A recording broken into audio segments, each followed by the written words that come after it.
Армысыз, тыңдарман қауым. Қайта оянған сезім романның бірінші бөлімінің екінші тарауын тыңдау үшін ұсынамыз. Бақтығали ұбт-дан жақсы ұпай жинағанымен, өзі қалаған қызыл аттестатын ала алмады. Математикадан 4 алып, көк аттестатпен университетке түсу мүмкіндігін беретін оқу сертификатына ие болды. Оның өмірдегі ең бірінші үлкен өкініші осы еді. Бір қадам жерде тұрған қызыл аттестат жеткізбей кете барды. Тұп-тура қолынан сусып шығып кеткендей болды. Бұйырмай кетті. Бақтығалидың дайындығы дұрыс болмағандай. Сөйтіп ол шалғайда жатқан Көпірлі қаласына кетпек болды. Бақтығазы оның бұл қадамын онша қолдамаса да, көңілін қимай, ұлын темір жол бекетінен пойызға отырғызып жіберді. Бақтығали өзі болып шалғай сапарға бірінші рет кетіп барады. Сөйтіп Қаратау қаласындағы темір жол бекетінің бірінші темір жолынан пойыздың жылжитыны туралы хабарланды. Пойыз ерекше солқ-солқ етіп, ерекше селк-селк етіп қозғалды. Бақтығали томсырайып терезеден қарап отырды. Пойыз біртіндеп ұзай берді. Пойыздың ұзақ-ұзақ жолдарды селкілдеп жүргеннен шығыңқырап қалыпты. Бірнеше рет жатып, ұйықтамақ болды. Көзін жұмып шалқасынан жатты. Ұйықтай алмады. Оң жақ қырынан жатты. Ұйықтай алмады. Сол жақ қырынан жатты. Ұйықтай алмады. Ол жиі күрсінеді. Етпетінен жатып көрді. Жоқ, сірә ұйқы деген бүгін келмейтін секілді. Ол қаншама жылдан бері пойызға екінші рет отырып еді. Одан бері 10 шақты жыл өтіпті. Ең бірінші рет 1995 жылы пойызға отырған еді. Соқпақты қаласына үйдің жасы үлкендермен барған. Сонда пойыздың ерекше селкілдеп, ерекше солқылдап, ерекше лақтырып жүргенін қатты жақтырмағаны бар. Кішкене Бақтығали қабақ шытса, пойыз басқаша лақтырмай жүре қалатындай. Пойыз басқаша жүре алмайтынын білмеген екен. Бала деген қызық қой. Сондағы қылығы таза балалық екен ғой. Пойыздың солқ-солқ етіп сүйретіле жүріп тұрғаны, тірі жаны жоқ иен даладағы белгісіз бекетте ұзақ тоқтап тұрғаны көңіліне жақпай қойған.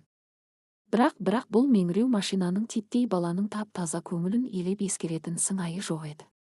Соқпақты шаһарына таң атпай жеткен еді.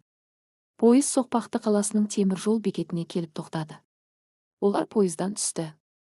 Жаңа ғана жауын жауып өткен екен. Бақтығалидың әр түрлі иіске сезімтал мұрны басқаша иісті сезіп қойды. Жауыннан ылғалданған топырағы мен тасжолдың шаң тозаңының өткір иісінен мұрны жыбырлап түшкіріп қалды. Нөсер жауынның шамасы жетпейтін еткен шаң тозаң десеңші. Кішкене Бақтығали бір түрлі теңселе бастады. Пойыздың солқ-солқ етіп жүргеніне үйреніп қалған еді. Содан секірмелі әсерде 3 күндей жүріп еді. Содан бері қаншама жыл өтсе де, мына меңіреу машина дымда өзгермепті. Ол су ішіп басын көтеріп отырды. Ерсілі-қарсылы үзіліссіз жүрген жолаушыларға көз салды. Пойыздың айғыз-айғыз терезесінен жағын таянып қарап отырды. Жаздыгүнгі онсыз да ыстық плацкарт вагонда кісі қарасы ерекше көп. Плацкартқа отырған жан оның иісінің қандай болатынын жақсы біледі.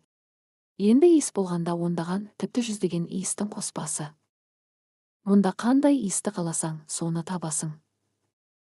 Турасында соған тап боласың. Қаласаң да, қаламасаң да, иіске қарық боласың. Ұнаса да, ұнамаса да, көнесің. Басқа жолы жоқ. Ыстық плацкартта тұншығып өліп кетсе болады. Шыбын өріп жүр. Вагонда қатын-қалаш өріп жүрген шыбынға қарамай, шай ішіп отыр. Пойыздың терезесінен күн түсіп шаң тозаң қалқып жүр. Ерсілі-қарсылы қайшыласқан жұрт олайда, былайда иін тіресіп жүре береді. Еңгезердей жүк тасушы ер кісілер сырты скачталған үлкен ала дорбаларды ырсылдап күрсілдеп біресе былай, біресе олай тасып жанталасып жүр. Қайтсын енді. Бұл байғұстардың жұмысы осы. Осымен бала шағасына қорек тауып беріп жүр ғой. Ересек болған оңай емес. Еркек болған оңай емес. Дорбаның иесі саудагер қатындар бұйрық берісіп шаңқылдасып жүр. Етжеңді қатындар шайлы қайнаған суды шілкілдетіп құйып, буын бұрқыратып, селкілдеп жүре береді. Бірен-саран кемпірлер мен қатындар ортақ тіл табысып, пісте шағысып, өсек соғып отыр. Ер кісілер пойыздың дәретханасына барып, оқтын-оқтын темекі тартып, плацкарттың таптар аяқ жол дәлізінде сыра ішіп келеді. Кейбір жерде өзара ұйымдасып карта ойынына кірісіп те кетіпті. Еркектер картадан әлем чемпионатына қатысып отырғандай қатты дауласып, даурығып барып басылады. Босаған темір қалбырлар мен шыны шөлмектер пойызбен бірге салдыр-күлдір етіп соғылысып жатыр. Бақтығали секілді жас талапкерлер де баршылық. Ұлдар мен қыздар бір-біріне көз тастасып күлім қағысады. Бәрінің жүзі көктемдей күлімдеп, жаздай жайнап тұр. Бұлар үшін өмір енді басталды. Мектепті бітіріп, еркіндікке шықты. Бәрі жайраң қағады. Бақтығали ғана қалың ойда. Жинаған ұпайым грантқа түсуіме жете ме, жоқ па? Жетпей қалса, қайтемін енді деп ойлай берді. Оның оң жақ бетіне күн түсіп, қабағынан қар жауып, сазарып отыр. Екі бойжекен сылқ-сылқ күлісіп жүре берді. Олар бозбалаға қарасып қояды. Сосын бір-бірінің құлағына бірдеңені сыбырласып, сыңғыр-сыңғыр етіседі. Бақтығалидың бүйірдегі жиналмалы орында түнеріп, тұнжырап отырғанына күлген секілді. Ештеңе жақпай, ешкімді жақтырмай, ылғи өз-өзінен тұлданып жүретін бәзбіреу шығар дегенін құлағы шалып қалды. Қыздарға шатынап бір қарады. Олар одан бетер мазақ етіп күлісті. Нолы қаласының темір жол бекетіне жеткенде жадырай бастады. Қыздың бірі бұған сөйледі. Бақтығали жылмыңдай қарады. Салқын сыра ішпейсің бе, жігіт? Деді қыздың біреуі. Жігіт деп әдейі созыңқырап сөйлеп тағы да күлісті. Олар аузын алақанымен басып, бір-бірінің құлағына бірдеңені сыбыр-сыбыр етісті. Содан соң бойжеткендер тағы да күлді. Олар бозбалаға қарап қояды. Бұрынғысы бұрынғы ма, бұл күнде бозбала болғалы ол көркейе түсті. Бақтығали ұзын бойлы, ақ құба беті күнге тотығып қан жүгірген қызыл шырайлы, сымбатты денелі бозбала. Бойжеткеннің қара торысының көзі жарқ-жұрқ етіп қарайды. Бақтығали да күле қарап отыр. Ішемін бе, жоқ па, саған пайдасы да, зияны да жоқ қой. Деп қотыңдай бастады Бақтығали. Ойпырмай, тілің бар екен ғой, жігіт. Деді екінші қыз. Қыз құрдас, сен логопед секілсің ғой. Тілім бірден шығып кетті. Деп жымиды Бақтығали. Қарай гөр. Қылжақпас секілдісің, сөкет ештеңесі жоқ секілді. Бағанадан бері тұнжырап, қара сұрланып отырған соң, білмеді қой, білмесең, зик қой, қас. Несі бар? Кел, жігіт, кел. Батылырақ бол, Назгүл, орта бойлы, қара торы, қара көзі ойнақшыған бойжеткен екен. Назгүл, несіне көзіңді бақырайтасың? Мұның нең, қойшы ей. Отыра берсін. Әңгімелесетін біреу де керек қой. Назгүлдің дос қызы, қорықпа. Кісі жеп қоятын жамандығым жоқ. Оның есімі Лаура. Рахмет саған, Лаура деңіз. Не болды? Отырған жеріңнен су. Неғып жетіп келдің, Лаура? Ортадан биік бойлы, ақ сұр өңді, ерні шүшіген қыңыр бойжеткен Лаура. Лаура, Лауритас. Егер сенің шын есімің болса, бағанадан бері сықылық етіп маза бермеген өздерің ғой. Деді Бақтығали. Қоя салшы. Дәл мен саған қарамадым да. Біле білсең, Лаура, ішіміз пісіп кетті. Не болды саған? Кісі көрмеп пе едің? Отыра берсін. Тар жерді тарылтып, өзі көңілшек жігіт секілді. Иә, сондаймын. Деді Бақтығали. Әне, көрдің бе, жол қысқарсын.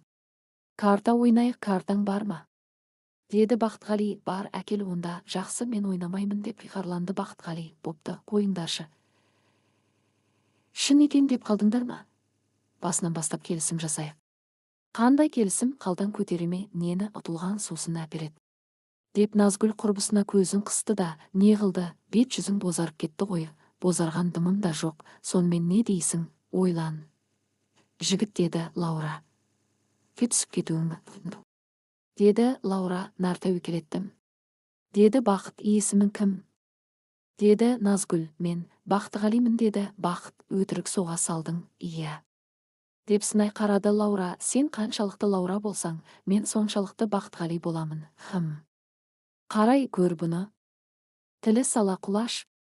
Деп кекірейе қалды Лаура. Жастар плацкарттың үстелін төңіректей жайғасып, карта ойынына кірісіп кетті. Қыздар табиғатына сай қу екен. Бірнеше рет салқын сусынға түсірді. Пойыз қалаға жетіп қалған екен. Бақтығали соқпақты темір жол бекетінен түсіп, Көпірліге дейін басқа пойызға мініп кетті. Көпірлінің пойызы қалың нөпірлі екен. Ол бүйірдегі орнына жайғасты.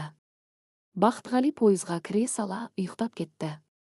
Өйткені пойыз 30 сағаттан көп уақыт жүреді. Ұзақ жолда ұйықтамағанда не істейді? Бесікте бөлулі жатқан шақалақтай тербетіліп жата бересің. Өз-өзіңнен ұйықтап кетесің. Сөйтіп бір кезде ұйқысынан оянса, бәзбіреу төне қарап отыр. Бақтығали көзін уқалап, бажайлап қарады. Сөйтсе, дөң қара біреу екен. Өзі удай мас екен. Оның ішкені аздай, сыраның шөлмегінен сылқылдатып ішіп отыр. Ояндың ба, інішек? Деді дөң қара, қайда келдік?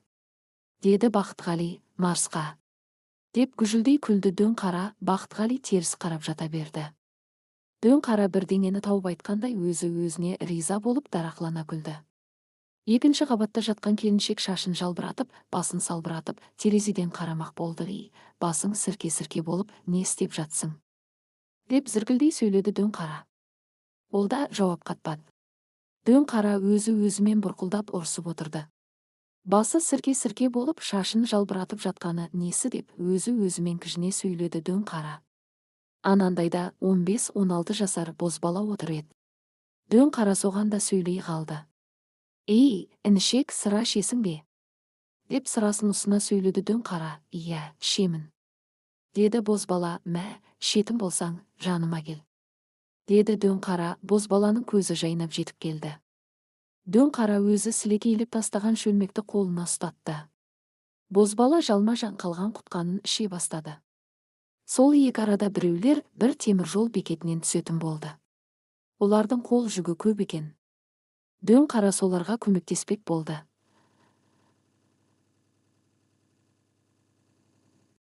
Ол жолай ыстық су әкеле жатқан қатынды соғып кетіп, ойбай салғызды. Біреулердің жүгін тасып жүргенде пойыз жылжып кетті. Жер мен көкке сыймаған әңгүдік дөң қара қанша жүгірсе де пойыздан қалып кетті. Жолаушылар бір кең тыныстап қалды.